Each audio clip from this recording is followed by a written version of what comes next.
Es un privilegio estar en la casa de Dios y poder compartir la palabra de Dios con ustedes.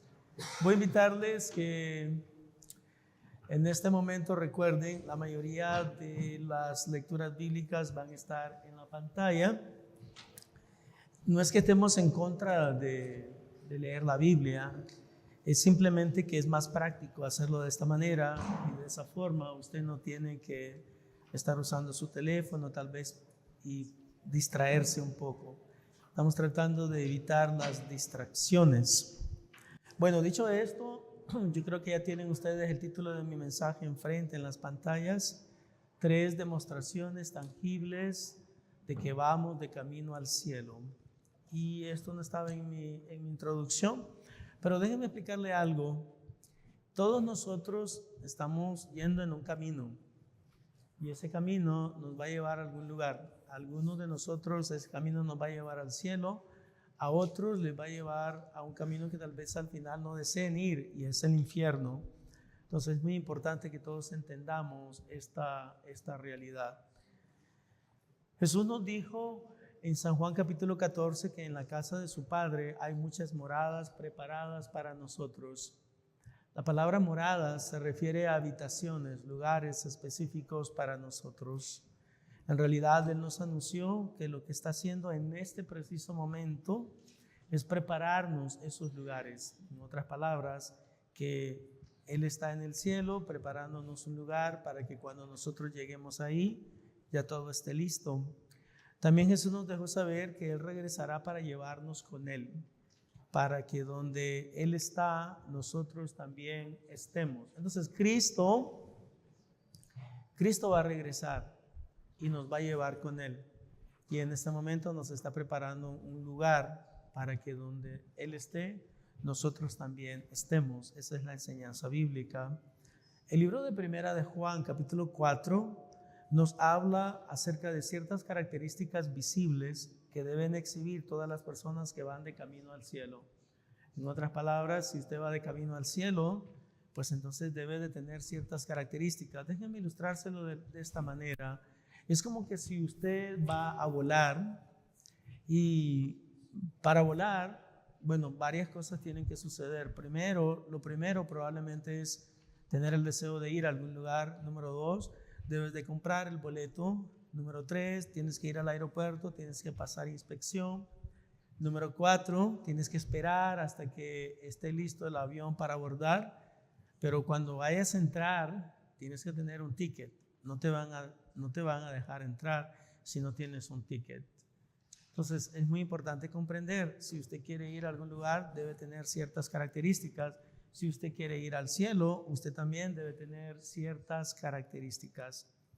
Ahora bien, hoy compartiré el mensaje titulado 3 demostraciones tangibles de que vamos de camino al cielo. La palabra tangible significa que se puede ver, que se puede palpar, que se puede experimentar con esas cosas. Entonces, es algo que todos debemos de exhibir. La primera demostración tangible de que exhibe una persona que va de camino al cielo es que puede distinguir los espíritus. El cristiano es capaz de examinar todos los espíritus. Note lo que dice la Biblia en Primera de Juan, capítulo 4. Amados, no creáis a todo espíritu, sino probad los espíritus si son de Dios, porque muchos falsos profetas han salido por el mundo. Eso de probar los espíritus, ¿verdad? No significa, manera de información, de que yo ando buscando espíritus inmundos en todo lugar. Y donde yo me encuentro siempre estoy viendo a ver si hay alguna persona que tiene algún espíritu inmundo. No estamos hablando de eso. Estamos hablando de tener discernimiento para poder determinar si las personas nos están enseñando la palabra correctamente, si lo que las personas dicen es verdad desde una perspectiva bíblica, si lo que se está comunicando es congruente con la totalidad de toda la enseñanza bíblica. Eso es lo que significa discernir entre espíritus. Versículo número 2. En esto conoced el Espíritu de Dios. Todo espíritu que confiesa que Jesucristo ha venido en carne es de Dios. Y todo espíritu que no confiesa que Jesucristo ha venido en carne no es de Dios. y este es el espíritu del anticristo, el cual vosotros habéis oído que viene y que ahora ya está en el mundo. Hermanos, la realidad es esta, y es de que la idea del anticristo, interesantemente, consiste en que el anticristo, a manera de información, no es el diablo, que el anticristo es un espíritu inmundo que resiste todo lo que es cristiano. Entonces, en algunas ocasiones, sin tratar de hacer mi mensaje político, porque no estoy interesado en usar este púlpito para hablar de política, pero es como, por ejemplo, hay ciertas administraciones, ni siquiera voy a mencionar cuál, pero hay ciertas administraciones donde uno se da cuenta que el espíritu que hay, honestamente, es un espíritu anticristiano, es el espíritu del anticristo, porque ellos tratan de meter toda una agenda dentro del sistema escolar, dentro del sistema de celebraciones, y todo lo que se hace tiene el espíritu de rechazar lo que es cristiano. Por ejemplo, solamente para darles una idea, antes había un día en la Casa Blanca que los homosexuales tenían su día para celebrar en la Casa Blanca. O sea, ese es un espíritu diabólico, es un espíritu del mundo, es un espíritu meramente que no viene de Dios. Pero sí lo tenían. Cuando se cambió la administración, se quitó, ya no hay más ese día. Porque es un espíritu inmundo, es un espíritu que contradice todo lo que es bíblico, todo lo que le agrada a Dios. Entonces nosotros debemos entender de que ese espíritu ya está ahí y ese espíritu va a seguir existiendo. Es un espíritu que contradice todo lo que es cristiano, todo lo que es de valor, todo lo que le trae gloria al Señor. O sea, por ejemplo, es un espíritu, el espíritu del anticristo que existe en las escuelas, y estoy hablando de las escuelas primarias, por ejemplo, en que le dicen a los niños, no importa lo que tú en este momento, ni siquiera tienes que determinar qué es lo que tú eres. Más tarde tú puedes decidir si quieres ser un niño, quieres ser una niña. O sea, ¿qué es eso? O sea, sabemos perfectamente que hay evidencia tangible que demuestra si una persona es un niño o es una niña. O sea, no necesitamos realmente investigar demasiado, pero es el espíritu del anticristo, es el espíritu que contradice todo lo que la Biblia enseña, el carácter de Dios, el carácter de Cristo, y siempre está existiendo. Todo lo que se opone a Cristo es el anticristo. Todo lo que se opone a los valores bíblicos es el anticristo. No sé si están conmigo siguiendo esta lógica. O sea, para que no piensen ustedes, no, es que es una persona el anticristo. No, el anticristo es un sentir. Es básicamente lo que dice la palabra de Dios. Es el espíritu que ahora opera en los hijos de desobediencia. Salud. Ahora bien, en este caso específico, él pone como ejemplo que algunas personas no creen que Jesucristo vino en carne. Algunas personas dicen, no, solamente vino en espíritu, pero no en carne. Ahora, si usted niega cualquiera de las características fundamentales de la persona de Cristo, ese es el espíritu del anticristo. Por ejemplo, y créanmelo, hermano, ni quiero que ustedes lo vean esto como una propaganda política, ni mucho menos como propaganda religiosa, pero yo a los testigos de Jehová no los dejo entrar mucho a mi casa, y la razón por la cual no los dejo entrar mucho a mi casa no es porque les tenga miedo, sino porque ellos son diabólicos. Y cuando digo que son diabólicos, es que ellos patentizan, expresan de manera tangible el espíritu del anticristo. ¿Y por qué les digo esto? Porque ellos afirman de manera categórica de que Jesucristo no es Dios. Y ese es un espíritu anticristo. Ese es un espíritu que refleja la realidad del mundo. Aunque en una ocasión específica, no hace mucho tiempo, les mencionaba también en la mañana, dejé entrar a un testigo de Jehová a mi casa. En realidad era una pareja, no una pareja, un hombre y una mujer, era una pareja, un hombre más o menos de edad y un joven. Y estuvieron conversando conmigo, no sé, tal vez como unos 45 minutos, que era demasiado tiempo para darles, pero pero yo creo que la conversación fue de valor y al final, ¿verdad? Yo creo que quedamos claros de que ellos creen en algo que la Biblia no enseña, creyendo de que Jesucristo no es Dios. Eso significa que Jesucristo solamente es un hombre y ese es el espíritu del anticristo. Es lo mismo decir que Jesucristo solamente es Dios y no es hombre, ese es el espíritu del anticristo, pero también el espíritu de anticristo es decir de que Jesucristo no es Dios, sino que solamente es hombre. Entonces debemos de tener mucho cuidado con este tipo de creencias y este tipo de filosofías meramente que reflejan la humanidad. El cristiano ha vencido al espíritu del anticristo. Noten el versículo número 4: hijitos, vosotros sois de Dios y los habéis vencido, porque mayor es el que está en vosotros que el que está en el mundo. Ellos son del mundo, por eso hablan del mundo y el mundo los oye. Ok, aquí vale la pena, hermanos, hacer una pequeña aplicación y observación. Lo decía esta mañana y lo repito de nuevo, pero en esta ocasión de una manera un poco distinta la aplicación. Y la aplicación es esta: si usted no tiene problema con el mundo, es porque el mundo no tiene problema con usted. Y piensa en lo que estoy diciendo. ¿Y por qué el mundo no tiene problema con usted? Porque usted vive como el mundo. Porque cuando usted empiece a vivir diferente, entonces sí van a tener problemas. Eso no lo digo yo, eso está en la palabra del Señor. Dice la palabra del Señor: las personas que no son creyentes ahora se sorprenden de que ustedes no vivan de la misma manera como vivían antes. Y por eso es que los ultrajan, por eso es que los persiguen. Pero si usted vive de la misma manera que ellos viven, usted no va a tener ningún problema. Algo que yo miro mucho que sucede, hermanos, en los últimos tiempos es la idea o el concepto de que para poder ser agradable al mundo y para poder conectarnos con el mundo, entonces tenemos que ser como el mundo. Bueno, déjenme decirle de que tal cosa no es verdad bíblicamente. Es lo contrario. Para que nosotros podamos hacer impacto en este mundo, tenemos que ser diferente que el mundo. Para que nosotros podamos ser de influencia en este mundo, tenemos que vivir diferente que el mundo vive, no igual que el mundo vive. Tenemos que ser personas diferentes. Por eso dice el versículo número 4: hijitos, vosotros sois de Dios y los habéis vencido, porque mayor es el que está en vosotros que el que está en el mundo. Ellos son del mundo, por eso hablan del mundo y el mundo los oye. El cristiano se sujeta a la dirección y la autoridad de Dios. Nosotros somos de Dios. El que conoce a Dios nos oye. El que no es de Dios no nos oye. En esto conocemos el espíritu de verdad y el espíritu de error.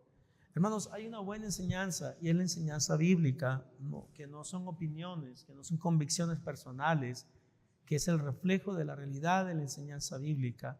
Cuando nosotros vivimos de esa manera, probablemente el mundo no va a querer oír esa enseñanza porque probablemente va a ser contraria a lo que ellos creen. Y eso me llevaba a mi ilustración. Lo que yo miro en este momento es que hay una mezcla que no debería de existir en la iglesia cristiana. No estoy hablando de la iglesia Palabra Viva en particular, sino de la iglesia cristiana en general. Y es una mezcla, algo que teológicamente se le llama sincretismo. Sincretismo religioso. Y el sincretismo religioso es que usted mezcla todas las creencias. Por ejemplo, hay personas que erróneamente piensan de que yo puedo participar en todas las actividades del mundo y que eso no en ninguna manera me contamina. Déjenme darle un ejemplo específico.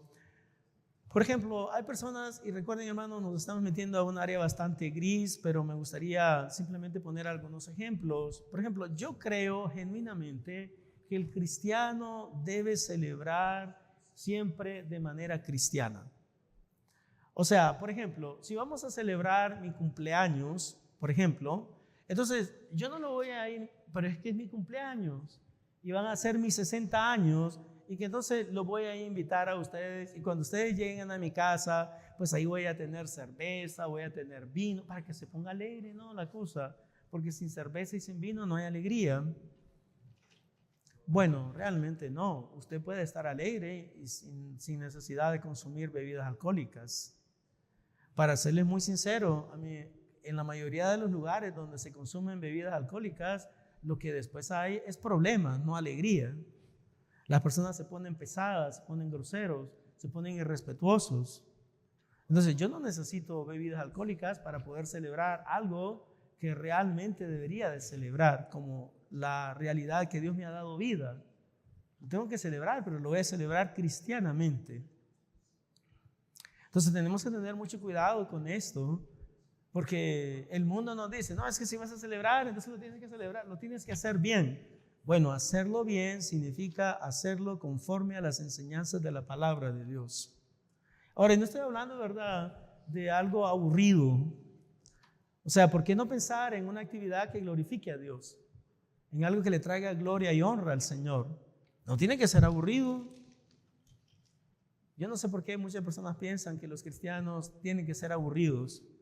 No, no tenemos que ser aburridos, podemos ser creativos, podemos tener todo tipo de actividades, todo tipo de juegos, podemos tener un conjunto cristiano, podemos invitar a diferentes personas que nos den la oportunidad de sentirnos en un ambiente cristiano, pero no podemos rebajar la celebración a una celebración mundana.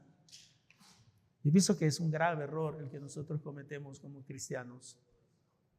Hermano, usted honestamente, si usted piensa tener una celebración de algo y lo va a hacer al estilo cristiano, al estilo no cristiano, asegúrese de no invitarme, por favor. No me invite. Si la celebración no va a ser al estilo cristiano, entonces no me invite, porque no estoy interesado en asistir.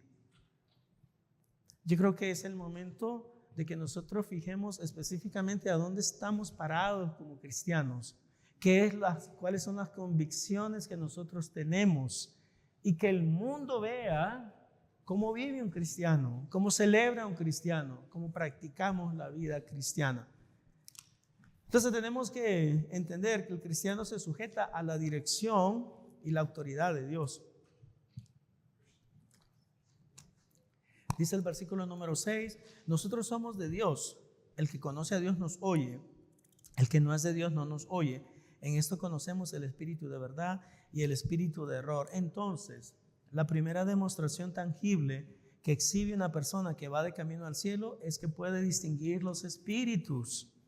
Y les recuerdo, eso de distinguir los espíritus, para los que no escucharon la primera vez, no significa, espíritu del diablo, espíritu de Cristo, espíritu del diablo, espíritu de Cristo. No, significa que usted comprende cuando el diablo y su influencia y el mundo y su influencia quiere permear su vida, quiere permear sus actividades, quiere incluirse en todas las cosas que usted hace. Y es ahí donde usted puede distinguir el espíritu. Este espíritu no es de Cristo. Este espíritu es del anticristo, este espíritu es del mundo, este espíritu es del diablo, no viene de Dios. Y así es como usted sabe que puede distinguir los espíritus. ¿Cuántos están conmigo hasta acá, entendiendo qué significa distinguir un espíritu? No crean, ¿verdad?, que andamos buscando diablos y demonios en todo lugar, y que todo es demonio, todo es espíritu inmundo. Siempre me gusta mencionar desde el púlpito que Marcus Witt, aunque yo lo admiro mucho, él nos hizo mucho daño, ese señor. Y nos hizo mucho daño porque él introdujo en uno de sus cantos la idea, errónea por cierto, de que todas las cosas malas que suceden en este mundo son consecuencia directa de espíritus inmundos. ¿Y cómo lo introdujo? Espíritu de perversión. ¡Oh, yeah!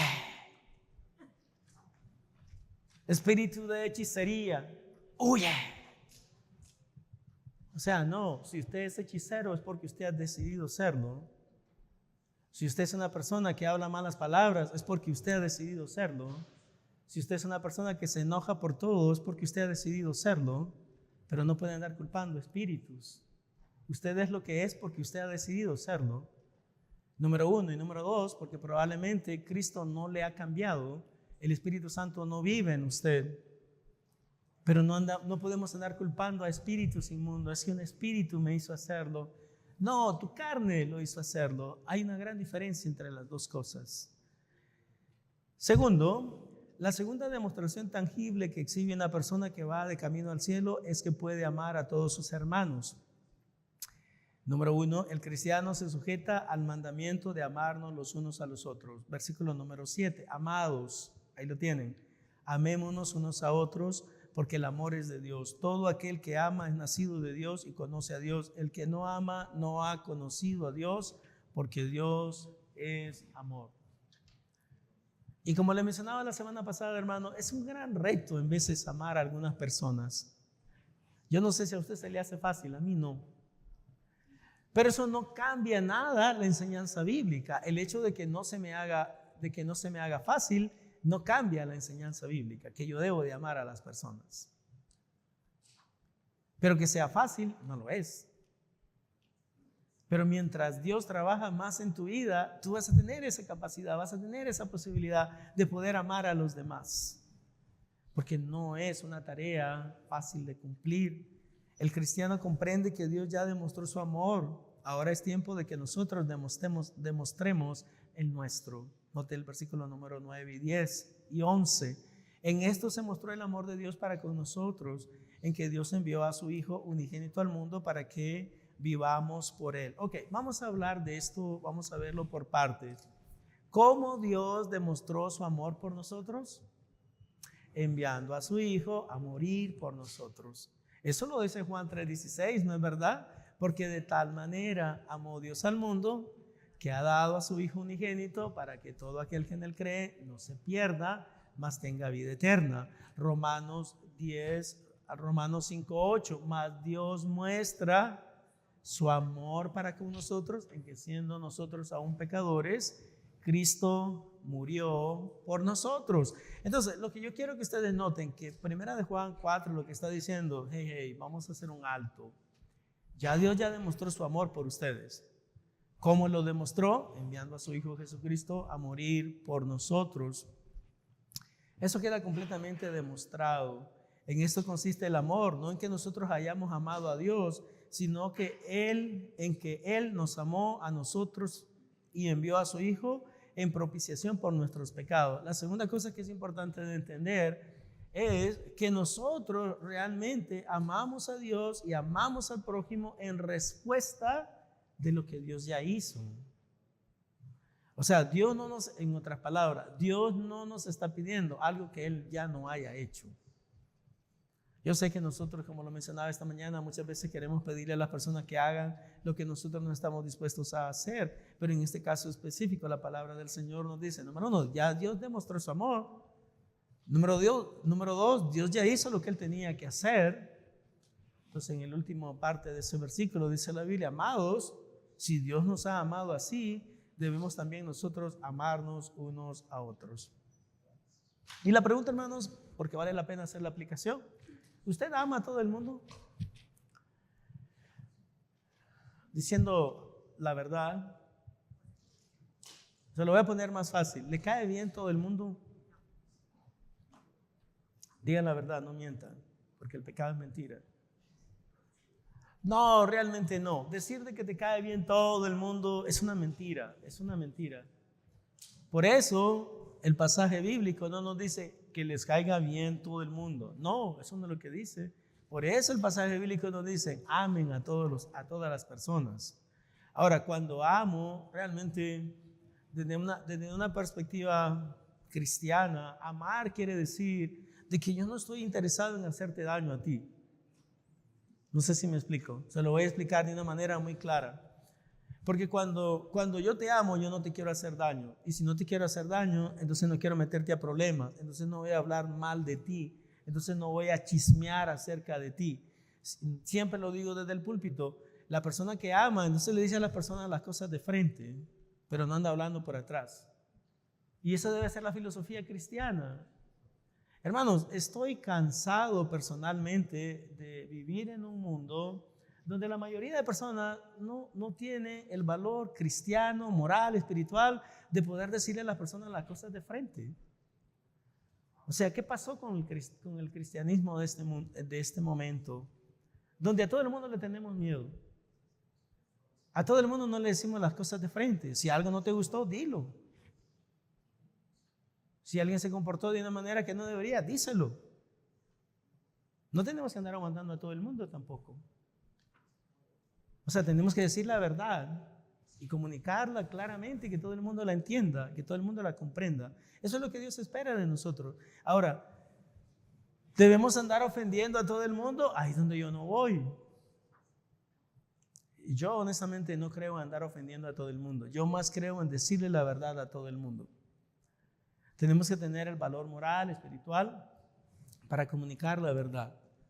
Siempre me gusta mencionar y traer a colación a la hermana María, no María Torres, para que quede claro que no es María Torres, pero la hermana María Gil. María Gil siempre decía lo mismo, y eso es lo que yo miro que no hay en este tiempo. O sea, ¿por qué no decir la verdad en amor y con amor? La hermana María Gil siempre decía la verdad. No, Luis. Es la única persona que de manera regular no me decía pastor. Siempre era Luis. No, Luis. Uno tiene que tener valor moral. Valor, ¿cuál es la palabra que ella utilizaba mucho? Valor civil. Para decirle la verdad a todo el mundo.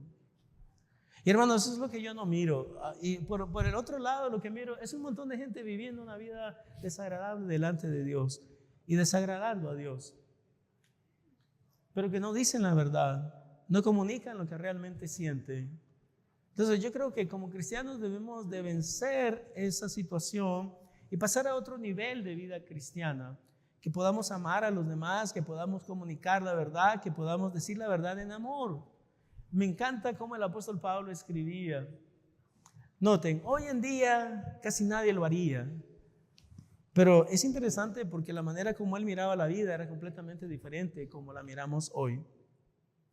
Cuando él escribe a la iglesia de Corinto, específicamente le dice, hermanos, porque he sido informado por los de Cloé que hay entre vosotros divisiones. Para los que no saben, Cloé era una familia. Y él dice específicamente el nombre de la familia.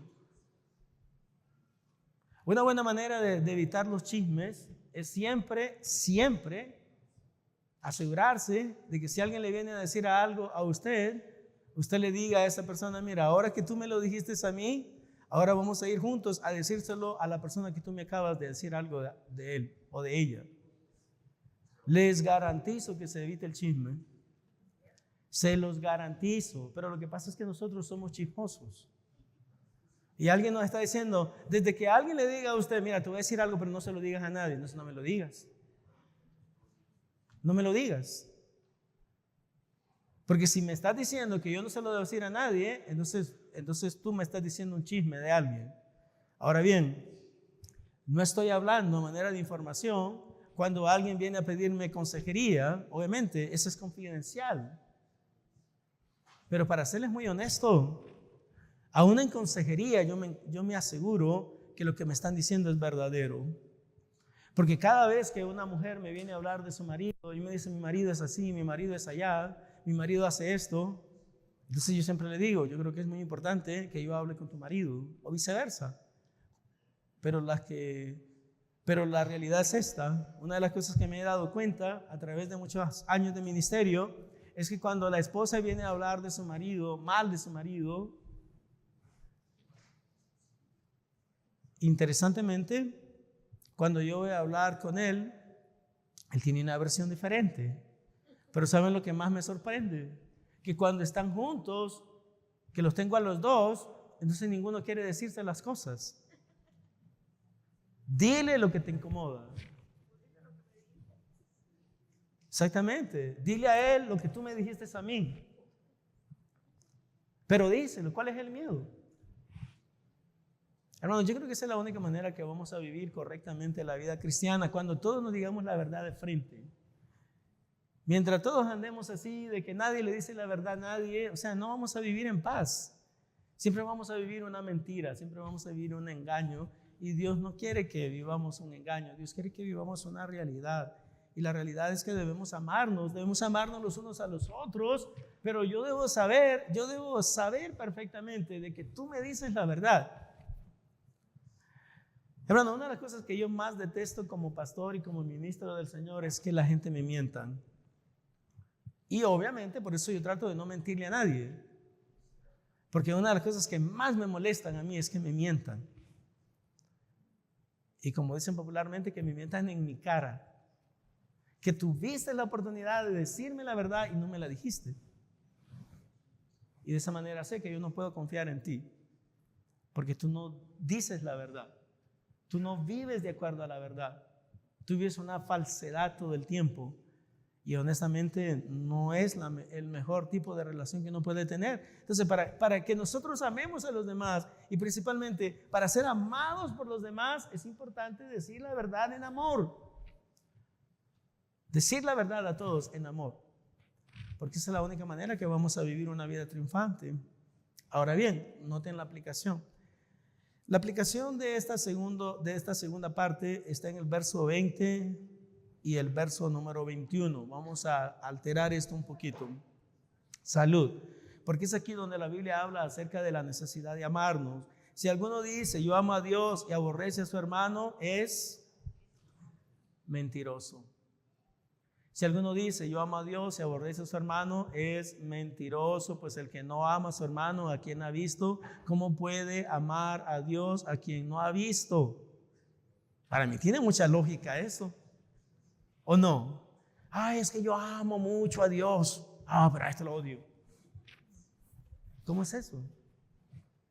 Si a Dios nunca lo has visto. Ay, pero es que yo amo a Dios. Pues empieza amando al prójimo.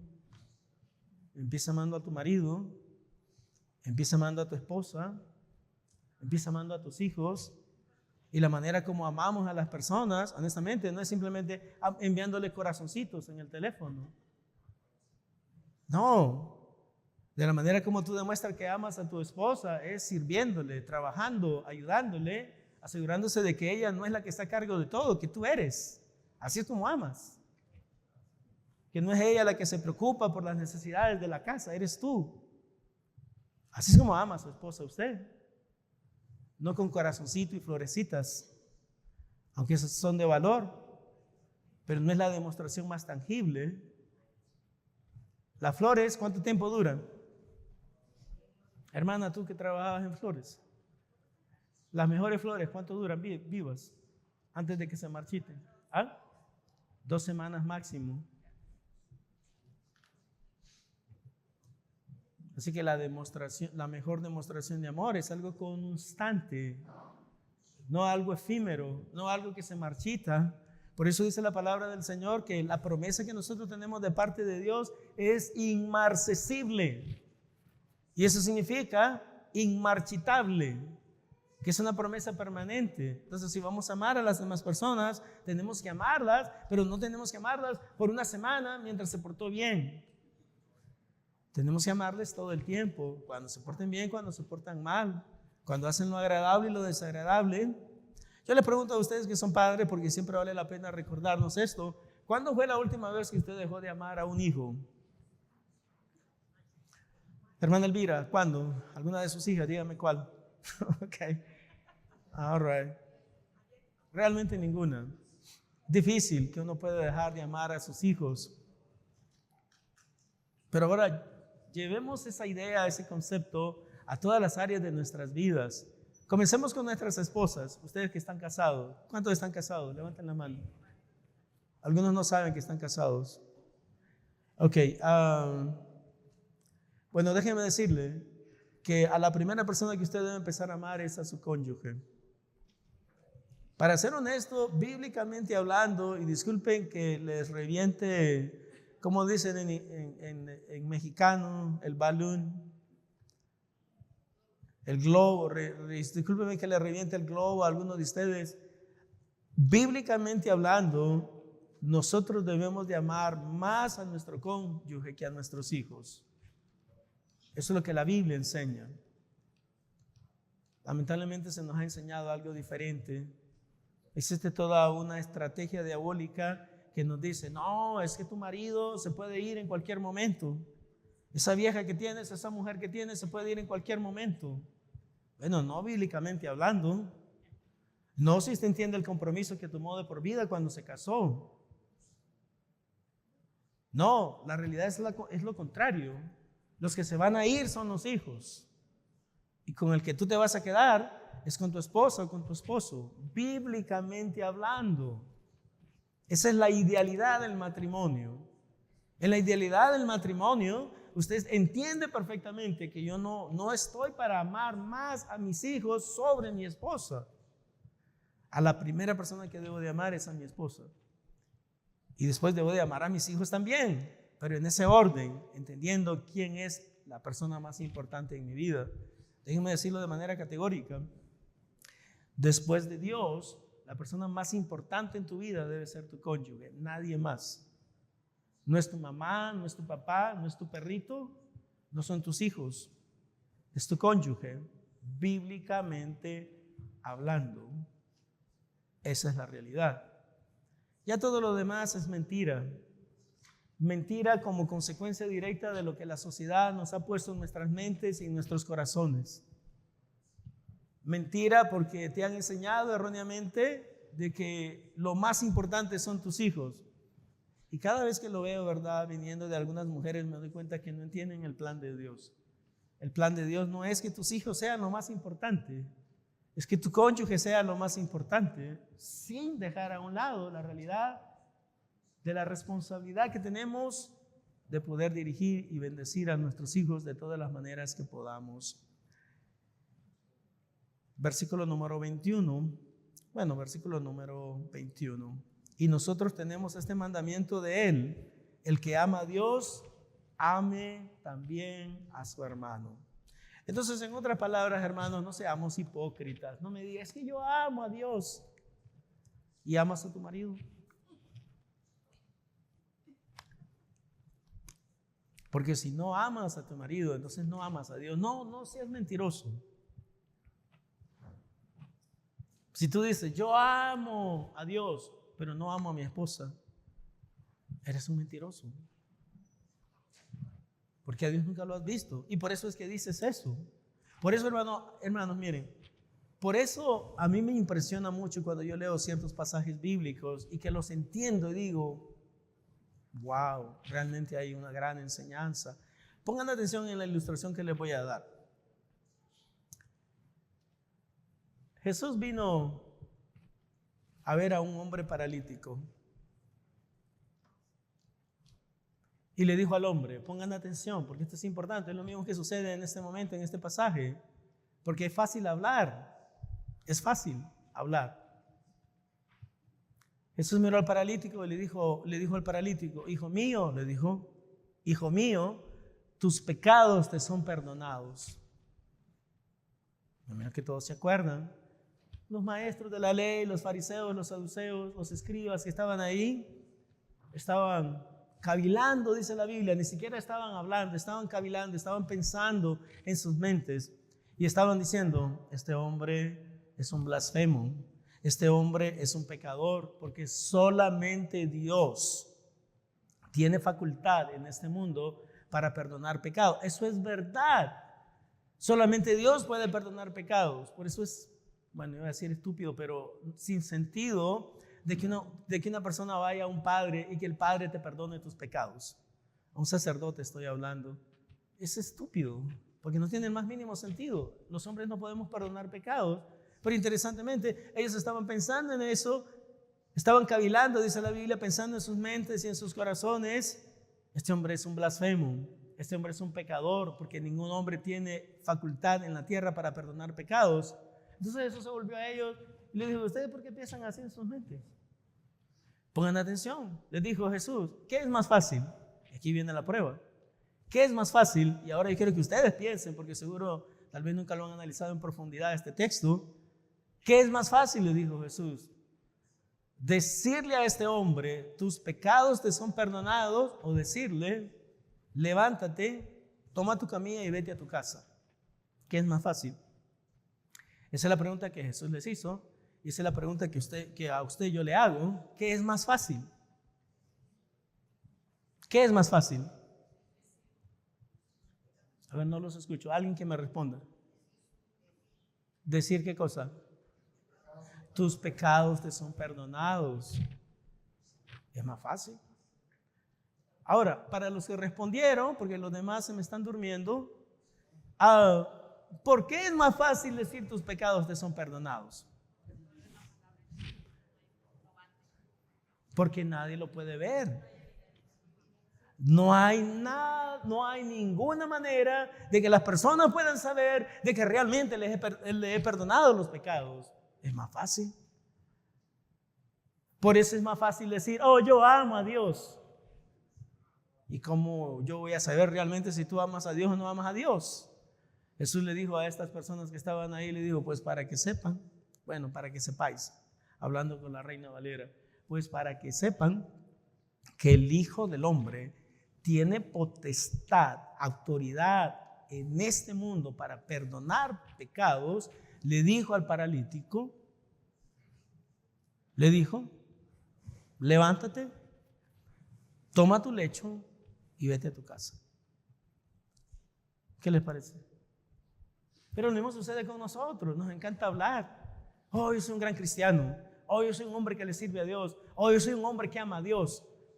Bueno, pues demuéstralo con tus acciones, demuéstralo con tu fe, demuéstralo con la pasión que tienes por Cristo, demuéstralo porque participas en todo lo que engrandece el reino de Dios, demuéstralo de manera tangible, no con palabras, porque de palabras estamos cansados, por lo menos yo estoy cansado, de solamente palabras, pero no nos veo hacer nada. A muchas personas, no estoy hablando de ustedes, ¿ok? Pero no hacemos mucho. Hablamos mucho, pero hacemos poco. Cavilamos demasiado y actuamos poco. Decimos que confiamos, pero no confiamos.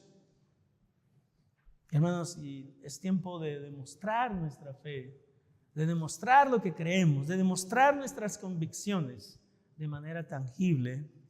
Eso me lleva a mi último punto, y es esta: la tercera demostración tangible que exhibe una persona que va de camino al cielo es que está controlada y dirigida por el Espíritu Santo. Primero, el cristiano ha sido sellado con el Espíritu Santo. ¿Cuántos lo saben? ¿Usted sabe que usted ha sido sellado con el Espíritu Santo? Sellado. Dice la palabra del Señor, en esto conocemos que permanecemos en Él y Él en nosotros, en que nos ha dado, ya no están ahí todavía, es el 13, me regresé al 13. Estoy en el 13. En esto conocemos que permanecemos en Él, versículo número 13. Y Él en nosotros, en que nos ha dado de su Espíritu. Y nosotros hemos visto y testificamos que el Padre ha enviado al Hijo, el Salvador del mundo. Hermano, Dios vive en el corazón del creyente. Dios, a través del Espíritu Santo, vive en el corazón del creyente. Todo aquel que confiese que Jesús es el Hijo de Dios, Dios permanece en Él y en Él Dios. Y nosotros hemos conocido y creído el amor de Dios, y nosotros hemos conocido y creído el amor que Dios tiene para con nosotros. Dios es amor, y el que permanece en amor permanece en Dios y Dios en Él. Amados hermanos, una de las cosas más hermosas que nosotros podemos comprender es: si tú estás en Dios y Dios está en ti y tú has sido sellado con el Espíritu Santo, entonces una de las manifestaciones más espontáneas que van a existir en tu vida es que tú aprendes a amar a los demás, a amarles y a soportarlos como son. El cristiano tiene confianza total en su futuro glorioso en el cielo. Versículo número 17. En esto se ha perfeccionado el amor en nosotros, para que tengamos confianza en el día del juicio, pues como Él es, así somos nosotros en este mundo. En el amor no hay temor, sino que el perfecto amor echa fuera el temor, porque el temor lleva en sí castigo, de donde el que teme no ha sido perfeccionado en el amor. Nosotros le amamos a Él porque Él nos amó primero. Solamente quiero hablar con relación a ser perfeccionado en el amor, porque en el amor no. Principalmente, ¿verdad? Lo que ese pasaje significa es esto, de que no tenga duda de amar. O sea, lamentablemente, muchos a no tener la capacidad de amar. ¿Y saben por qué muchas personas no aman? Porque la última vez que amé me lastimaron o me hirieron. Así que ya no más. Bueno, entonces tú no estás confiando en la realidad de que Dios puede transformar, de que Dios puede renovar, de que Dios puede crear personas diferentes. Hoy estaba hablando con alguien esta mañana y él me decía, pastor, yo recuerdo que habían tres jóvenes en la iglesia que eran rebeldes, contradictorios, difíciles. Y ahora los tres, o por lo menos de un grupo más grande, 3 de ellos ahora son pastores. Y uno de ellos es ese especialista en lengua hebrea. Pero estoy convencido de que alguien tuvo que amar a esas personas. Alguien tuvo que mostrarle el amor de Cristo. Porque si no, no estuvieran donde están. ¿Cuál es la conclusión y la aplicación? Si hiciéramos una pequeña encuesta con relación a dónde pasaremos la eternidad, es mi criterio que la mayoría de nosotros responderíamos que en el cielo. Ese es mi criterio. En realidad, me gustaría que de esa manera respondiéramos la mayoría de nosotros. Si les preguntáramos, ¿usted va a ir al cielo cuando muera? A mí me gustaría que todos respondiéramos, sí, voy a ir al cielo cuando yo muera. Pero a la vez me encantaría que todos nosotros estuviéramos completamente seguros de que ahí es donde vamos a pasar la eternidad. Porque recuerden, hermanos, no es lo que usted dice ni lo que usted cree. Es lo que usted puede demostrar. A mí se me hace muy interesante porque ese es un principio mucho que se usa en las cortes judiciales.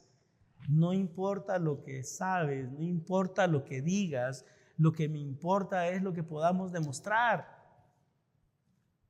Si no lo puedes demostrar, entonces te puedes decir lo que tú quieras. Tal vez es verdad, tal vez no es verdad, pero no lo puedes demostrar porque no tienes nada tangible que lo demuestre.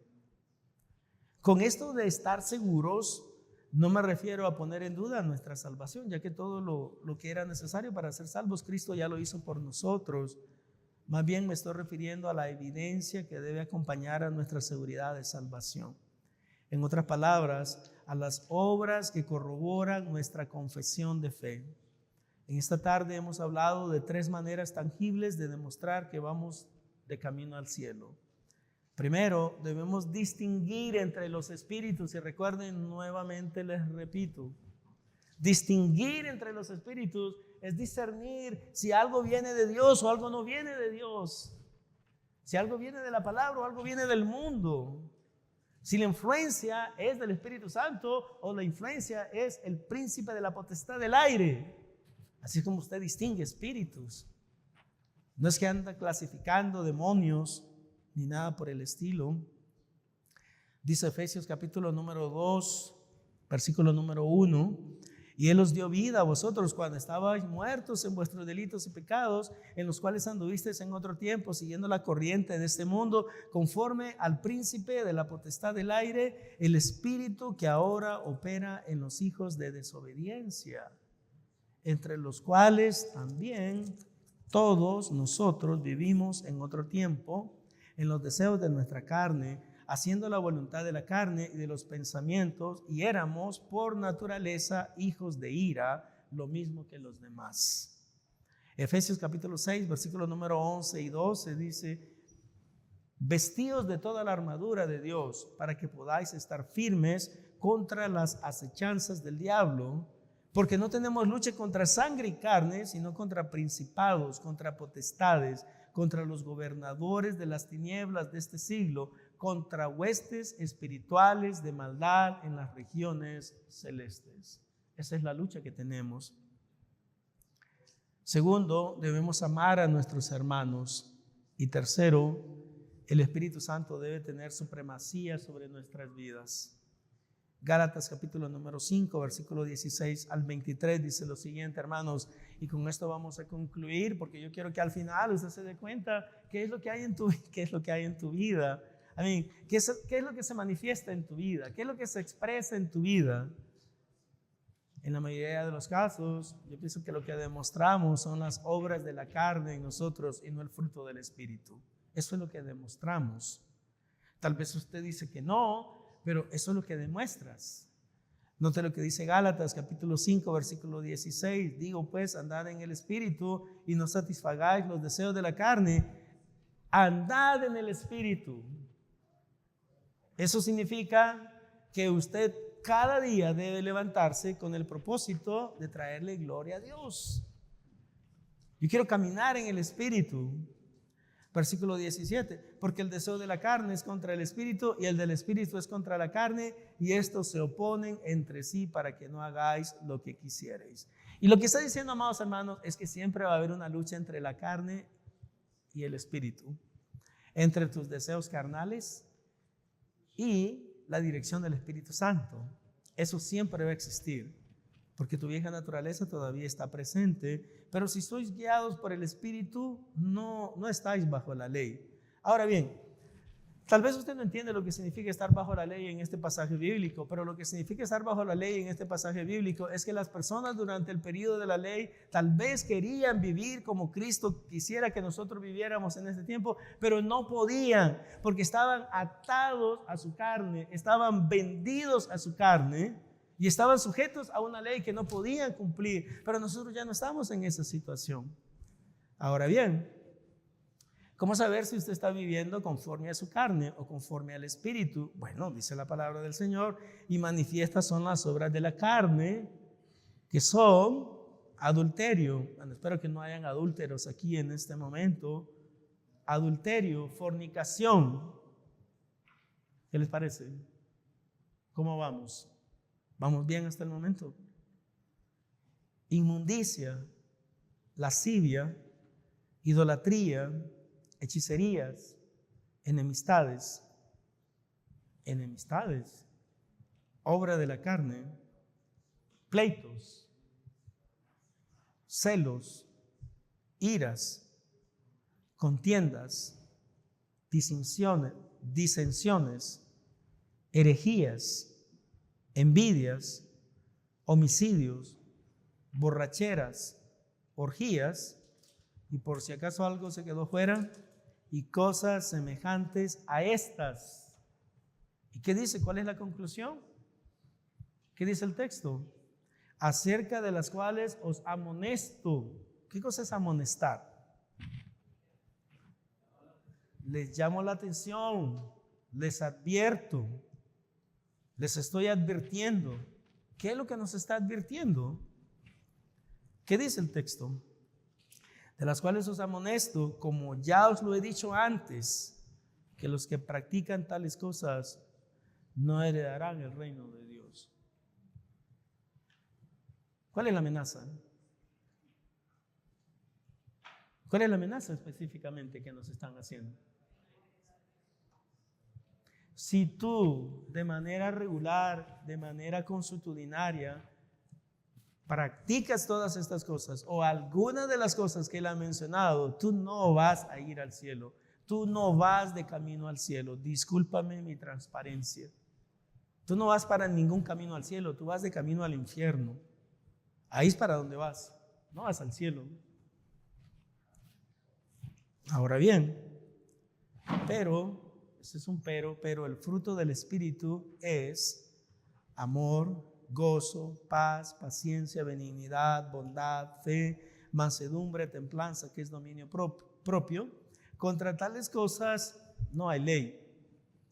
Si estas tres cosas son verdad, mis amados hermanos, entonces todas las promesas de Dios con relación a nuestra glorificación serán también realidad en nuestras vidas. Si usted realmente ama a su hermano, si usted vive dirigido por el Espíritu Santo, si usted sabe distinguir entre los espíritus, entonces está destinado a la salvación eterna en el cielo. No hay la menor duda. En este momento me gustaría concluir dejándoles saber, no obstante, de que todos tenemos que pasar por un proceso de salvación. Y para poder pasar por ese proceso de salvación debemos entender el amor de Dios, debemos entender la justicia de Dios, debemos entender el potencial castigo que existe para nosotros disponible.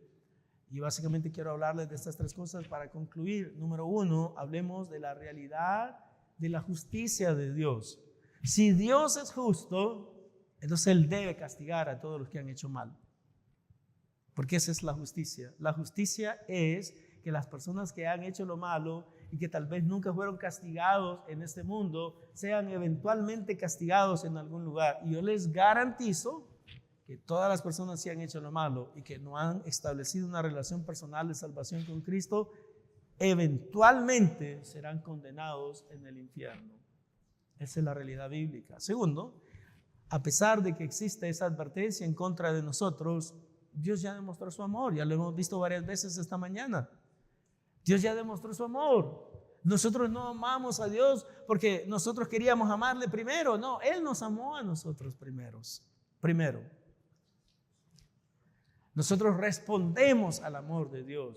¿Y cómo respondemos al amor de Dios? Respondemos al amor de Dios en arrepentimiento. En entender de que si no hago nada, lamentablemente voy a pasar la eternidad en el infierno. Y entonces usted procede a arrepentimiento, como dice la Biblia, pero cuando procede a arrepentimiento, usted le dice al Señor: Señor, perdóname porque yo soy un pecador destinado al infierno. Yo necesito de que tú me des una oportunidad. Yo necesito recibir salvación. Yo necesito ser una nueva persona. Yo necesito recibirte genuinamente en mi corazón, para que tú me cambies, para que tú me renueves. Hermano, déjeme decirle, si usted tiene muchos años de ser cristiano y usted siempre sigue siendo igual, usted no es cristiano. Esa es la realidad. Necesitas recibir a Jesús. Necesitas arrepentirte genuinamente de tus pecados y necesitas empezar a vivir una vida que le agrade a Dios, facultado por Dios, empoderado por Dios, habilitado por Dios para poder vivir una vida agradable delante de Él. Si no, pues sigue engañado, pero eso no es la mejor decisión. Tienes que empezar a vivir una vida diferente y el único que te va a facultar para lograr hacerlo es Dios. Algunas personas pueden decir: no, pero yo ya soy bautizado. ¿Y? Bautizado, mojado eres.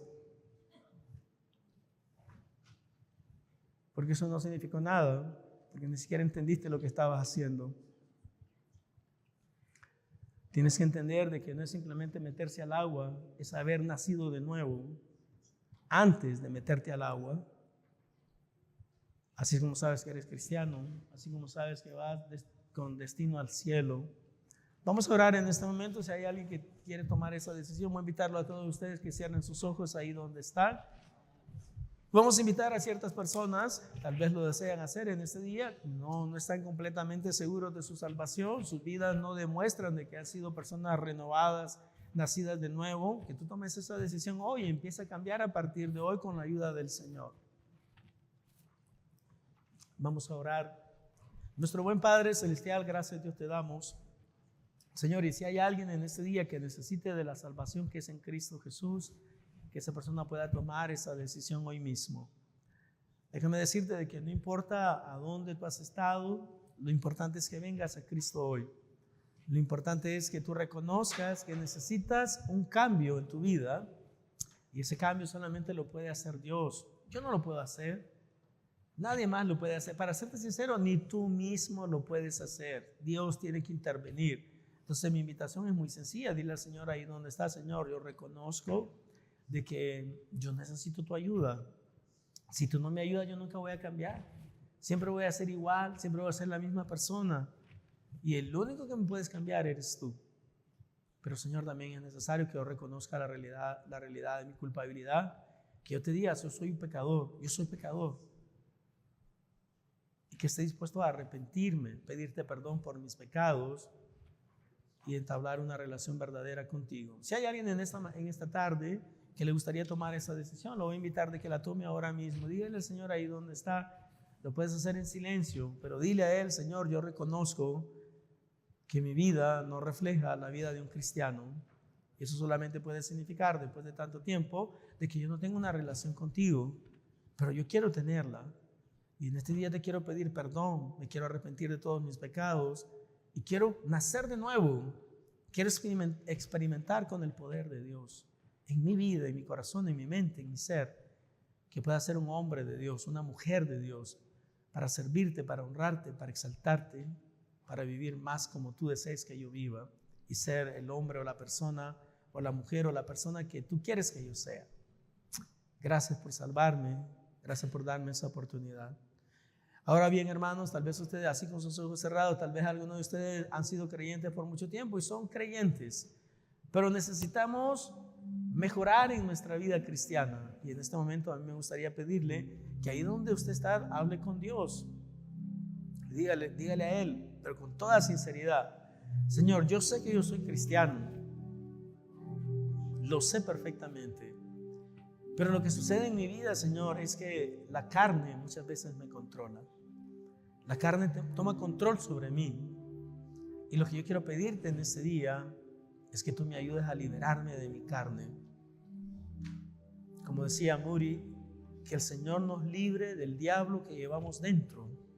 Y no estamos hablando de ningún espíritu inmundo, estamos hablando de nuestra corrupta vieja naturaleza, que en muchas ocasiones nos está venciendo, en muchas ocasiones está tomando dominio sobre nosotros y no nos está permitiendo que el Espíritu Santo controle nuestras vidas, y permitimos que la carne controle nuestras vidas. Y mi amado hermano, hermana, yo te invito en este momento que ahí donde tú estás, si tú deseas que oremos por ti, que te pongas en pie donde estás. Y vamos a estar orando para que Dios te libere de ti mismo, para que Dios me libere de mí mismo, con relación específicamente a un estilo de vida que es incongruente con las expectativas específicas que Dios tiene de hombres y mujeres que han confiado en Él para salvación y para vida eterna. Que Dios nos ayude a poder dar evidencia de que estamos en Él. Y si tú quieres que oremos por ti, te voy a invitar de que te pongas en pie en este momento, ahí donde tú estás. Pónganse en pie todas aquellas personas que desean que oremos por ustedes.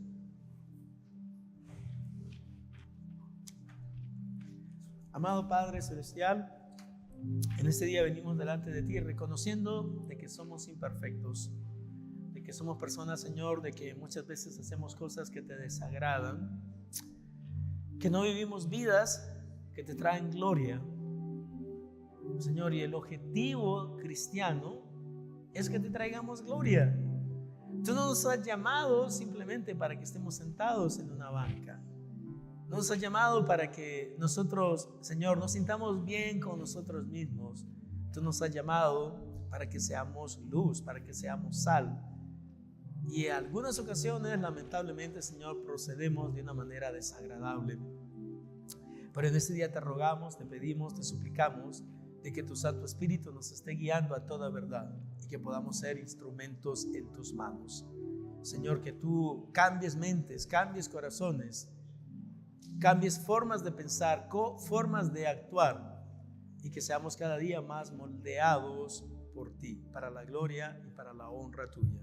En el nombre de Jesús.